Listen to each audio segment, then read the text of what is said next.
औज़ुबिल्लाहिमिनश्शैतानिर्रजीम बिस्मिल्लाहिर्रहमानिर्रहीम। अस्सलाम वालेकुम व्यूअर्स, मैं हूं मिसेस कौसर और आप देख रहे हैं मेरा YouTube channel missus Kausar channel. अल्लामा इकबाल ने फरमाया था, उठाकर फेंक दो बाहर गली में, उठाकर फेंक दो बाहर गली में, नई तहजीब के अंडे हैं गंदे, इलेक्शन मेंबरी कौंसल सदारत, बनाए खूब आज़ादी ने हल्दे।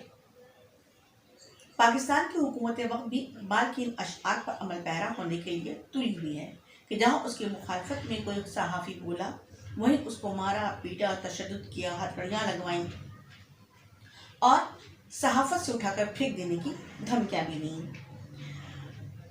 पंजाब की तकरीबन तमाम जेलों की सैर भी करवाई कि देखो गुजरात से ज़्यादा लाहौर में तशद्दुद होता है, मगर खुदा भला करे अदालतों का कि उनके मुंसफीन ने बेचारे मजलूम सहाफ़ी की फरियाद सुनकर उनको रिहाई का परवाना दे दिया।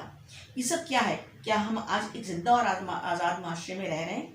समी इब्राहिम हो, साबिर शाकिर हो, अरशद शरीफ हो या अयाज मीर और इमरान खान रियाज पर तो हदी हो गई। हुकूमत से मेरी दरख्वास्त है कि खुदारा किसी के बूट इस कदर मत चाटिए कि आपके मुंह से उनके जुराबों की बू आने लगे। होश के नाखून ले, वरना ऐसा ना हो कि पाकिस्तान की तारीख से आपका नाम और निशान मिट जाए।